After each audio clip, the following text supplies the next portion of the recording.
오늘 우리에게 주신 하나님의 말씀은 느헤미야 2장 1절부터 10절까지의 말씀입니다.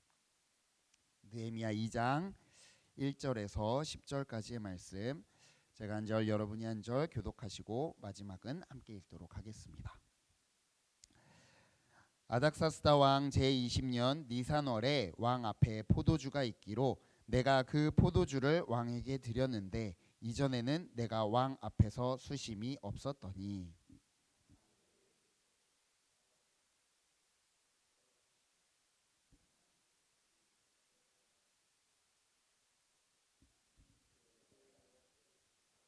왕께 대답하되 왕은 만세수를 하옵소서. 내 조상들의 묘실이 있는 성읍이 이제까지 황폐하고 성문이 불탔사오니 내가 어찌 얼굴에 수심이 없사오리까 하니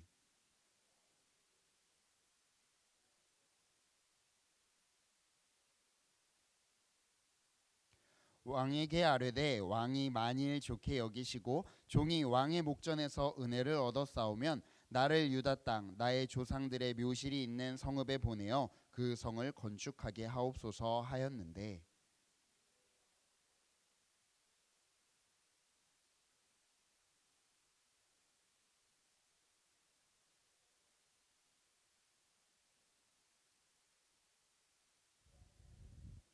내가 또 왕에게 아뢰되 왕이 만일 좋게 여기시거든 강 서쪽 총독들에게 내리시는 조서를 내게 주사 그들이 나를 용납하여 유다에 들어가기까지 통과하게 하시고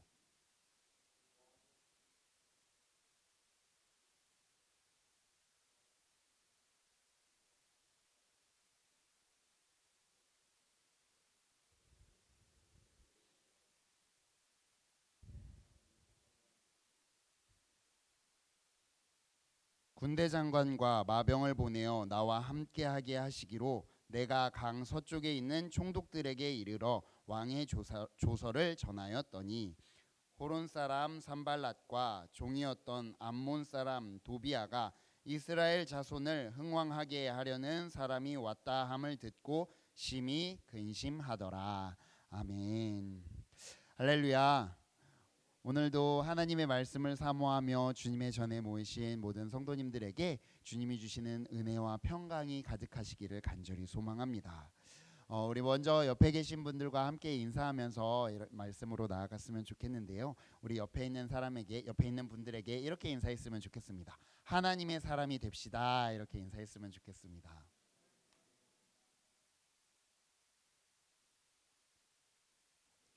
네, 제가 수요 예배 시간에 벌써 두 번이나 하나님의 사람이라는 주제로 말씀을 같이 나누었는데요. 이 하나님의 사람이라는 말이 참 우리에게 주는 울림이 큰 것 같습니다. 내가 하나님의 일을 감당하는 하나님의 사람, 하나님이 나를 부르시고 하나님이 나를 예배의 자리에 세우시고 하나님이 나와 함께 하신다라는 그 고백이 하나님의 사람이라는 그 단어 안에 담겨 있을 때 참 만족스럽기도 하고 참 넉넉하기도 한 감정을 느끼는 것 같습니다. 그런데 성경을 깊이 보다 보면 우리에게 중요하게 경험되어지는 것이 하나 있습니다. 그것은 우리가 단지 하나님의 사람이라서가 아니라 하나님의 일을 하는 사람으로 부름받았다라는 것입니다. 하나님은 언제나 사람을 부르시고 그 사람을 통해서 일을 하십니다. 아브라함을 부르실 때에도 모세를 부르실 때에도 그들을 하나님의 사람으로 부르셨을 뿐만 아니라 반드시 맡기신 어떤 일이 있었다라는 사실을 우리는 바라보게 됩니다. 다시 말해서 하나님의 사람은 곧 하나님의 일을 위해서 존재하는 사람입니다. 그렇다면 우리에게 질문이 생깁니다. 어떤 사람이 하나님의 일을 잘 감당할 수 있을까요? 어떤 사람이 하나님의 일들을 잘 이끌고 나아갈 수 있을까요? 오늘 느헤미야를 통해서 보는 답은 분명한 것 같습니다. 하나님의 사람 그리고 하나님의 사람이 가지고 있는 하나님의 지혜를 돌아보면 신앙의 밸런스 즉 균형이 잘 잡혀 있는 사람이 그 하나님의 일들을 잘 감당하는 사람이라는 것이죠. 예를 들어서 한번 생각해 보겠습니다. 어떤 사람은 정말 뜨겁게 기도합니다. 새벽 기도, 철야 기도, 집회마다 빠지지 않고 열심히 기도하며 예배에 다 참석합니다. 그런데 일터에서는 성실하지 못하고 가정에서는 말이 거칠고 재정은 무책임합니다. 뜨거움은 있지만 균형이 무너져 있는 모습이겠지요. 또 어떤 사람은 아주 치밀하게 계획하고 계산도 정확하고 일도 잘하지만 기도는 사라져 있고 하나님의 뜻을 묻는 과정들이 생략되어 있는 사람들을 보게 됩니다. 이것 또한 한쪽으로 치우쳐져 있는 신앙의 모습일 것입니다.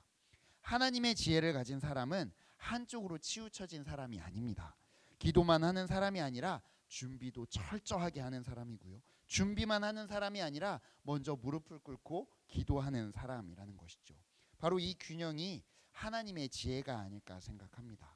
오늘 우리는 느헤미야를 통해 이런 균형 잡힌 신앙, 지혜롭게 하나님의 일을 감당하는 모습들을 함께 살펴보면서 우리 안에 주시는 하나님의 은혜를 함께 나누어 보려 합니다. 우리 오늘의 말씀 시작 말씀을 함께 읽어보았으면 좋겠습니다. 우리 느헤미야 2장 1절과 2절 말씀을 함께 읽어보겠습니다. 1절과 2절입니다. 시작. 아닥사스다 왕 제20년 니산월에 왕 앞에 포도주가 있기로 내가 그 포도주를 왕에게 드렸는데 이전에는 내가 왕 앞에서 수심이 없었더니 왕이 내게 이르시되 내가 병이 없거늘 어찌하여 얼굴에 수심이 있느냐 이는 필연 내 마음에 근심이 있음이로다 하더라. 그때 내가 크게 두려워하여. 아멘. 오늘 말씀의 시작은 느헤미야가 왕 앞에서 무언가 액션을 취하는 모습으로 시작을 합니다. 그런데 이 말씀을 곰곰이 읽어보면 참 우리가 주목해야 할 표현이 나오는데 그것이 무엇이냐면 날짜를 이야기하는 월의 표현이죠. 느헤미야가 예루살렘의 비참한 소식을 들었을 때는 1장 1절 말씀을 보면 기슬르월에 이 이야기를 들었다라고 기록을 합니다. 그런데 2장 1절 말씀에 느헤미야가 왕 앞에 나아가서 어떤 이런 액션을 취하는 그 때에는 니산월이라고 기록을 하죠. 유대 달력으로 보면 기슬르월은 9월에서 11월 정도 되는 가을의 끝물쯤을 이야기를 하고요. 니산월은 그 다음 해 봄쯤 1월에서 한 3월 어간 2월에서 4월 어간을 이야기합니다. 즉 대략 4개월 정도에서 5개월 정도의 시간이 흐르고 난 이후에 왕 앞에 나아가서 어떤 모습을 보여주었다라는 것이죠. 1장과 2장 사이에 그 5개월 동안 느헤미야는 무엇을 하게 되었을까요? 제가 만약에 느헤미야였다면 예루살렘 성이 무너지고 성문이 불탔다라는 심각한 소식을 들었으면 아마 바로 왕 앞에 달려가서 이런 일이 있는데 나에게 빨리 도움을 주십시오라고 구했거나 당장 무언가를 하고 싶어하는 액션을 취하지 않았을까 생각합니다. 하지만 느헤미야는 그냥 바로 왕 앞에 달려가는 것이 아니라 4개월 동안을 기다립니다. 그 4개월 동안 기다리는 느헤미야의 모습을 살펴보면 왕 앞에서 벌어지는 잔치나 행사들이 적지 않았을 텐데 그동안에는 끊임없이 왕 앞에서 평온한 모습을 띄었다라는 것이죠. 그냥 평상시 자기의 일을 잘 감당하면서 잘 기다리는 느헤미야, 그리고 그 느헤미야가 어느 순간이 되었을 때 왕 앞에서 어떤 모습을 드러내고 자신의 필요를 이야기하는 장면을 통해서 우리는 느헤미야가 어떻게 생각하고 어떻게 준비했는지를 보게 됩니다. 우리는 하나님의 일들을 하는 사람들에게 요구하면서 항상 즉각적인 순종만을 요구할 때가 많은 것 같습니다. 그런데 이 즉각적인 순종은 매우 필요합니다. 맞습니다. 예수님께서 제자들을 부르실 때 나를 따르라 하시니 그들은 배와 그물을 버려두고 즉시 따랐습니다. 이런 즉각적인 순종은 매우 중요하고 꼭 필요한 모습입니다. 그러나 성경에는 이와는 조금 다른 모습들도 기록되어 있는 모습을 보게 됩니다. 기드온을 생각해 보십시오. 사사로 부름받은 기드온이었으나 그 기드온은 하나님의 부르심 앞에서 끝까지 두려워하고 끝까지 의심합니다. 양털을 적셔 주십시오 하나님한테 요구했다가 그것이 이루어짐에도 이번에는 양털을 빼고 나머지를 적셔 주십시오 하면서 하나님께 끊임없이 의심하고 끊임없이 되묻는 모습을 보여줍니다. 그는 그 모습을 통해서 하나님의 뜻을 계속해서 확인했고 하나님 그 과정을 무시하거나 너 왜 이렇게 의심 없니? 라고 이야기하지 않으시면서 오히려 그를 준비시키는 시간으로 그를 활용하였습니다. 느헤미야의 4개월 이 긴 시간 동안 느헤미야는 어떤 준비를 하고 어떤 마음을 가지고 왕 앞에 나아갈 준비를 하였을까요?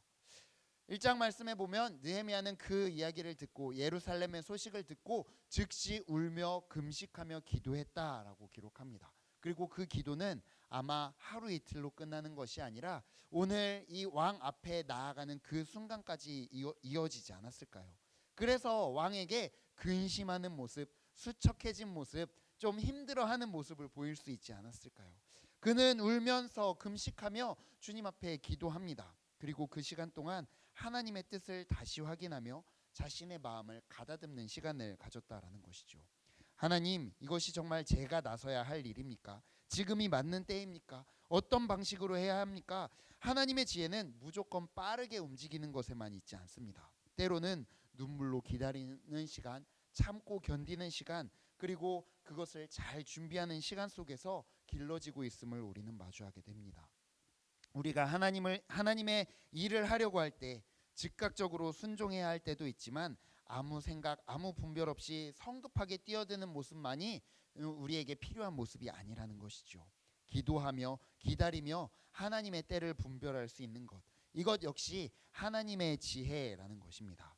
그렇게 하나님의 지혜를 가진 느헤미야는 왕 앞에 나아갑니다. 그리고 왕 앞에서 자신의 수척해진 얼굴을 드러내고 왕과 어떤 이야기들을 나누려고 합니다.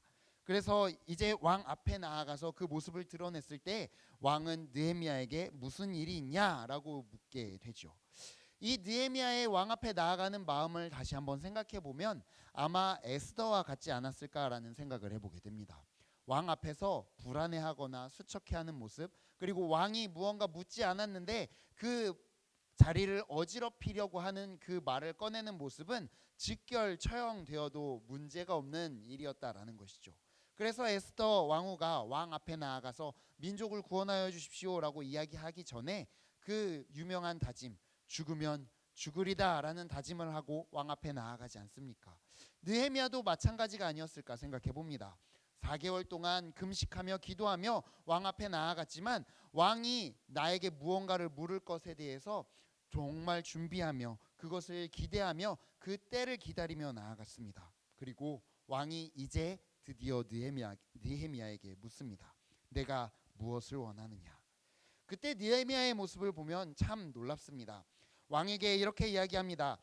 4절과 5절, 6절 말씀에 보면 이렇게 기록하는데요. 왕이 내게 이르시되 그러면 내가 무엇을 원하느냐 하시기로 내가 곧 하늘의 하나님께 묵도하고 왕에게 아뢰되 왕이 만일 좋게 여기시고 종이 왕의 목전에서 은혜를 얻었사오면 나를 유다 땅 내가 조상들의 묘실이 있는 성읍에 보내어 그 성을 건축하게 하옵소서 하였는데 그때 왕후도 왕 곁에 앉아 있었더라. 왕이 내게 이르시되 내가 몇 날에 다녀올 길이며 어느 때에 돌아오겠느냐 하고 왕이 나를 보내시기를 좋게 여기심으로 내가 기한을 정하고라고 기록되어 있습니다.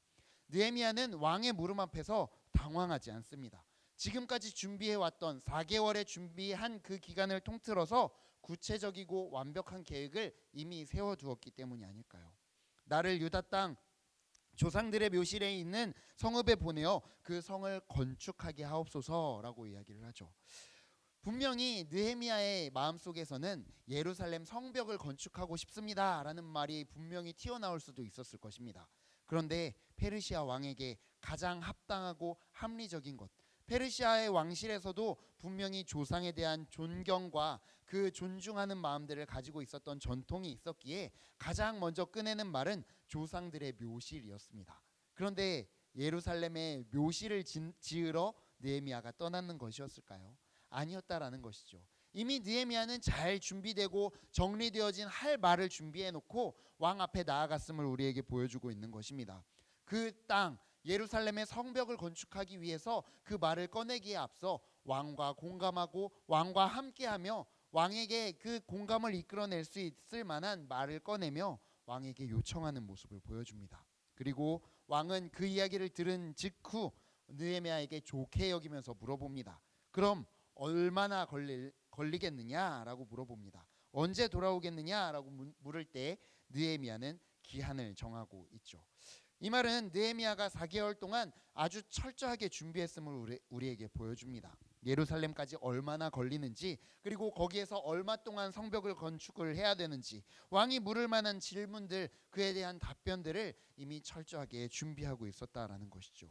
7절과 8절 말씀을 보면 더욱 심화된 이야기들을 합니다. 왕이 만일 좋게 여기시거든 강 서쪽 총독들에게 내리시는 조서를 내게 주고 유다까지 들어가서 통과하게 하시고 왕의 삼림 감독 아삽에게 조서를 내려주셔서 이제 내가 쓸 자재들을 내가 얻게 하여 주세요. 그리고 그 안에서 내가 모든 일들을 감당할 수 있도록 나와 함께 해주세요 라고 이야기하는 그 모습을 우리는 바라보게 됩니다. 국경과 지역을 통과하기 위한 행정적인 허가나 왕의 삼림감독 아삽이라는 담당자의 이름까지 이미 꺼낼 준비가 되어 있는 사람, 성문과 성벽, 자신이 들어갈 집을 위한 들보와 자재의 종류, 이런 것들을 구체적으로 요청하는 모습들 안에서 느헤미야의 시뮬레이션을 보게 됩니다. 우리는 하나님의 일들을 감당한다라고 할 때 얼마나 그것을 위해서 준비하고 그것을 기대하고 계십니까? 우리가 우리 앞에 있는 일들을 감당하고자 할 때 그냥 기도하고 넘어갈 수도 있는 일들이지만 그것 안에 어떻게 이루어질 것인지, 하나님이 이 안에 어떻게 나를 이끌어 가실 것인지 구체적으로 고민하고 생각하는 시간이 우리 안에 분명히 필요함을 이야기하고 있습니다. 예루살렘으로 가려면 어떤 허가가 필요하지? 누구의 도움이 필요하지? 어떤 나무가 필요하지? 끊임없이 묻고 준비하고 계획했던 느헤미야 안에 하나님께서는 더 큰 지혜로 함께 하셔서 가장 필요한 말들과 가장 필요한 것들을 준비하게 하셨다라는 것이죠. 하나님의 지혜는 기도만 하는 것에 머물러 있지 않습니다. 기도하면서 치밀하게 준비하고 계획하는 것 안에 그 지혜가 담겨 있음을 보게 됩니다. 때로 우리는 이렇게 말할 때가 있습니다. 믿음으로 하십시오. 그러면 하나님께서 다 일해 주실 것입니다 라고 이야기합니다. 그러면서 준비도 하지 않고 아무것도 하지 않습니다. 사역도 직장도 가정도 대충 하면서 하나님께서 이끌어 가시겠지요 라고 말합니다. 그러나 성경이 보여주는 믿음, 성경이 보여주는 하나님의 일들은 그런 것이 아닙니다. 기도를 통해서, 기도는 준비를 대신하는 수단이 아니라 준비를 더 깊게 만드는 능력임을 기억하시기 바랍니다. 기도하기 때문에 대충 하는 것이 아니라 더 성실하게 준비하게 됩니다. 하나님의 일을 하기 때문에 사람의 지혜와 상식도 총동원해서 우리는 그 일들을 감당해 나가야 한다라는 것이죠. 느헤미야는 우리에게 이렇게 말하고 있는 것 같습니다. 기도만 하고 허둥대지 말고 기도했으면 준비하십시오. 준비만 믿지 말고 더 준비하면서 더욱 기도하십시오. 기도와 준비가 함께 갈 때 하나님의 일들에 대한 우리의 지혜가, 하나님의 지혜가 우리 안에 넘쳐나게 될 것입니다 라고 이야기하는 것이 아닐까요? 그 가운데 느헤미야는 우리에게 아주 중요한 모습을 보여줍니다. 우리 4절 말씀을 다시 한번 읽어보겠습니다. 4절입니다. 시작.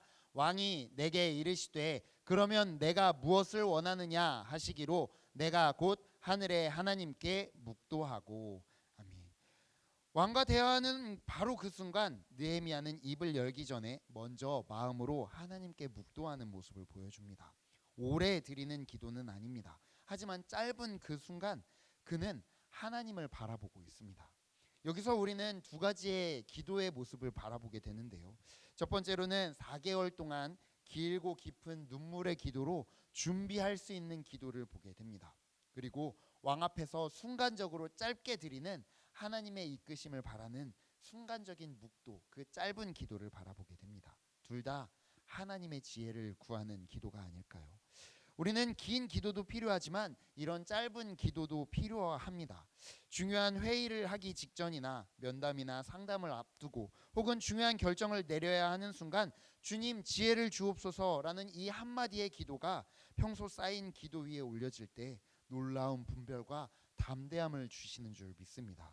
이러한 기도가, 이러한 쌓여있는 기도와 순간적인 기도가 우리 안에 있을 때 우리는 하나님을 바라보게 됩니다. 그때 하나님은 어떻게 우리와 함께 하십니까? 우리 8절 하반절 말씀을 다시 한번 읽어보겠습니다. 8절 하반절입니다. 시작. 내 하나님의 선한 손이 나를 도우심으로 왕이 허락하고. 아멘. 느헤미야는 자신이 잘 말해서, 잘 준비해서, 잘 설득해서 일이 되었다라고 말하지 않습니다. 내 하나님의 선한 손이 나를 도우셨기 때문에 왕이 허락했습니다라고 고백합니다. 준비는 자신이 했지만 결과는 하나님이 이루시는 것을 분명히 고백하고 있는 것입니다. 이것이 하나님의 지혜를 아는 사람의 태도라는 것이죠. 우리는 이 지점에서 예수님을 떠올리지 않을 수 없습니다. 예수님은 하나님의 지혜가 육신을 입고 오신 분입니다. 그래서 예수님의 사역에도 굉장히 비슷한 패턴들이 보이게 됩니다. 예수님께서 공생애를 시작하시기 전 광야에서 40일 동안 금식하시면서 하나님의 뜻을 구하는 모습을 보여주십니다. 그리고 공생애 동안 끊임없이 새벽 미명에 혹은 한적한 곳에서 반복적으로 기도하면서 하나님의 뜻을 구하시죠. 동시에 예수님은 그런 기도뿐만이 아니라 계획 없이 그냥 이리저리 움직이신 분이 아니었습니다. 철저한 계획과 철저한 준비 가운데 하나님의 음성을 쫓아 나아가셨던 분임을 우리에게 말씀해 주십니다. 때가 이르기 전에는 스스로 드러내지 않으셨고, 제자들을 부르실 때에도 아무나 그냥 끌어모으신 것이 아니라 밤새도록 기도하신 후에 12제자를 선택하셨습니다. 기도와 선택, 준비와 타이밍이 함께 움직이는 모습을 보여주고 계셨다라는 것이죠. 또 가나 혼인잔치의 장면들을 한번 생각해 보십시오. 가나 혼인잔치에서 포도주가 떨어졌을 때 예수님의 어머니가 도움을 요청합니다. 그때 예수님은 내 때가 아직 이르지 아니하였나이다 라고 말씀하시죠. 그리고 물을 아구까지 채우게 하신 뒤 그 물을 떠다 주라 라고 하십니다. 기적은 순식간에 일어났지만 그 안에는 때를 분별하는 지혜, 사람들을 참여시키는 지혜, 그리고 순종을 통해서 준비하게 하시는 그 지혜가 모두 담겨 있음을 우리는 마주하게 됩니다. 예수님은 하나님의 뜻을 위해서 기도로 준비하신 분이시며 하나님의 때를 분별하셔서 사람들을 참여시키는 방식으로 사역하셨습니다. 느헤미야의 모습 속에서 우리는 예수님의 이런 지혜의 그림자를 보게 됩니다. 그리고 오늘 우리에게도 이러한 지혜가 있기를 바라며 말씀을 묵상하게 됩니다. 오늘도 말씀을 듣고 세상에서 하나님의 일들을 감당하시길 원하시는 모든 분들에게 이러한 하나님의 지혜가 넘쳐나시길 간절히 소망합니다. 그렇게 하나님의 지혜를 가지고 하나님의 일을 한다면 우리에게 얼마나 멋진 하나님의 일들이 일어날까요? 그런데 하나님의 일들 안에도 우리에게 또 한 번의 진리의 모습들을 보게 됩니다. 느헤미야 2장 9절과 10절 말씀은 이렇게 기록합니다. 군대 장관과 마병을 보내어 나와 함께하게 하시기로 내가 강 서쪽에 있는 총독들에게 이르러 왕의 조서를 전하였더니 호론 사람 산발랏과 종이었던 암몬 사람 도비아가 이스라엘 자손을 흥왕하게 하려는 사람이 왔다 함을 듣고 심히 근심하더라. 왕의 허락도 받았고 조서도 받았고 군대 장관과 마병까지 함께합니다. 인간적으로 보면 길이 정말 활짝 열려져서 하나님의 일을 충분히 할 수 있을 것처럼 보여집니다. 그런데 바로 그때 새로운 인물들이 등장합니다. 산발랏과 도비아라는 인물들인데요. 이들은 이후 계속해서 느헤미야를 방해하고 조롱하고 그 성벽을 재건하는 일들에 방해를 하는 사람들입니다. 여기서 우리는 중요한 진리를 다시 한번 확인합니다. 하나님의 일을 한다고 해서 모든 일이 순조롭게만 흘러가는 것이 아니라는 것이죠. 오히려 하나님의 일을 본격적으로 시작하니 방해도 본격적으로 시작됩니다. 우리는 종종 이렇게 생각합니다. 하나님의 뜻이면 문이 다 열려져야 되는 것 아닙니까? 어려움 없이 다 형통해야 되는 것 아닙니까? 라고 이야기합니다. 하지만 성경은 자주 정반대의 모습을 보여줍니다. 하나님이 기뻐하시는 일 앞에는 항상 반대와 저항이 있음을 보게 됩니다. 그때 하나님의 지혜를 가진 사람은 방해가 왔다고 해서 이것이 하나님의 뜻이 아니었나 보다 하고 쉽게 포기하는 모습을 보이거나 반대로 보이거나 하나님의 뜻이 아니었음을 바라보며 그것을 포기하는 모습을 보이지 않습니다. 반대로 방해를 통해서 오히려 이것이 얼마나 중요한 일이었는지 확인하며 하나님의 뜻과 마음을 구하는 자들임을 우리는 바라보게 됩니다. 앞으로 우리가 계속해서 살펴보겠지만 느헤미야는 이러한 산발랏과 도비아의 방해 속에서 더욱 기도하고 사람들을 세우고 뛰어난 전략들을 세워가며 성벽을 재건하는 모습을 우리에게 보여줍니다. 하나님께서 주신 지혜는 문제를 없애는 지혜가 아니라 문제 한가운데에서 해결해낼 길을 보게 하는 지혜임을 분명히 기억하시기 바랍니다. 말씀을 마무리합니다. 오늘 느헤미야의 말씀을 통해서 우리는 우리 안에 있는 하나님의 지혜를 바라봅니다. 아니, 하나님이 우리에게 요구하시는 지혜를 바라보게 됩니다. 그것이 무엇일까요? 우리 8절 말씀, 하반절 말씀을 다시 한번 읽어보겠습니다. 느헤미야 2장 8절 하반절입니다. 시작. 내 하나님의 선한 손이 나를 도우심으로 왕이 허락하고. 아멘. 이 한 구절이 느헤미야가 오늘 우리에게 보여주는 신앙의 핵심이 아닐까 생각합니다. 4개월의 눈물의 기도도 철저한 준비와 계획도, 하나님 앞에서 맡기는 그 짧은 묵도도, 이후 방해와 싸움도 모두 이 한마디로 요약되는 것 같습니다. 내 하나님의 선한 손이 나를 도우심으로. 오늘 말씀을 통해 우리는 느헤미야의 모습을 통해 우리는 하나님의 지혜를 붙잡으며 나아갑니다. 단지 하나님의 사람이라는 그 이름에 갇혀져서 하나님의 일을 등한시하는 것이 아니라 하나님의 일을 하는 사람으로 부름받았음을 기억하며 하나님의 일을 위해 때때로 즉각적으로 따라가는 모습도 필요하지만 때로는 길게 기도하며 기다리며 그 하나님의 뜻과 마음을 분별하는 작업도 우리에게 필요함을 바라봅니다. 그리고 기도만 하는 것이 아니라 기도하면서 준비하고 계획하는 것 안에 하나님의 지혜를 구하는 모습이 우리 안에 있기를 간절히 원합니다. 그리고 때때로 우리에게 닥쳐오는 선택과 결단의 순간에 하나님의 도움을 구하며 주님 앞에 나아갈 때 내 지혜가 아니라 하나님의 선한 손을 통하여 일하시는 하나님의 지혜를 만나게 됩니다. 그 지혜 안에 방해도 있게 되겠지만 어려움도 있게 되겠지만 우리에게 맡겨지신 하나님의 일들을 잘 감당해 나아갈 때 우리 안에 넘쳐나는 하나님의 지혜로 우리의 삶을 이끌어 가시는 주님의 손길을 경험하시는 모든 성도님들이 다 될 수 있을 줄로 믿습니다. 그러한 믿음과 고백을 담아 하나님의 지혜를 구하는 모든 성도님들 되시길 간절히 소망합니다. 함께 기도하시겠습니다.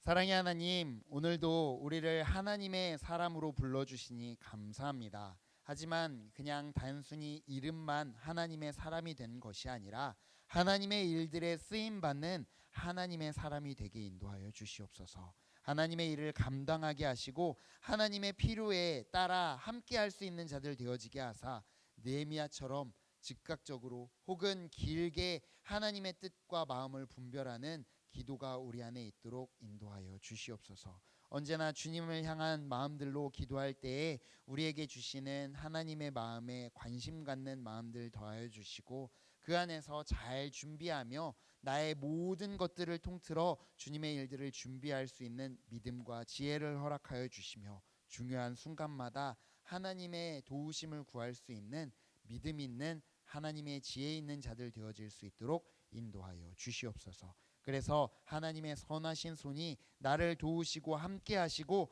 하나님의 일들을 이루어 가심을 고백하는 내가 되어지게 하시고 그 가운데 방해와 어려움 가운데 모든 것들을 이겨낼 수 있는 마음들을 허락하여 주사 주님의 일들을 감당하는 데 부족함 없는 우리 모든 성도님들과 우리가 되어질 수 있도록 인도하여 주시옵소서. 예수님이 그 지혜를 따라 이 땅에서 살아가셨던 모습을 묵상하며 함께하게 하여 주시고 주님을 따라 우리도 지혜롭게 하나님의 일들을 감당해 나아갈 때 우리를 통해 전파되어지는 복음의 전파와 소망의 나눔이 사랑의 나눔이 우리 안에 더욱더 넘쳐나고 커져 나아갈 수 있도록 주님 함께 하시고 인도하여 주시옵소서. 그래서 그 모습으로 우리의 마음을 세우고 가정을 세우고 교회를 세워가는 하나님의 일들에 아름답게 쓰임받게 하시고 더 나아가 주님이 기뻐하시는 우리 교회 우리 공동체를 이루어 갈 수 있는 주님의 사람이 되게 인도하여 주시옵소서. 오늘도 우리에게 하나님의 일들을 맡겨주시고 함께 하시길 원하시는 예수님의 이름으로 간절히 기도드립니다. 아멘.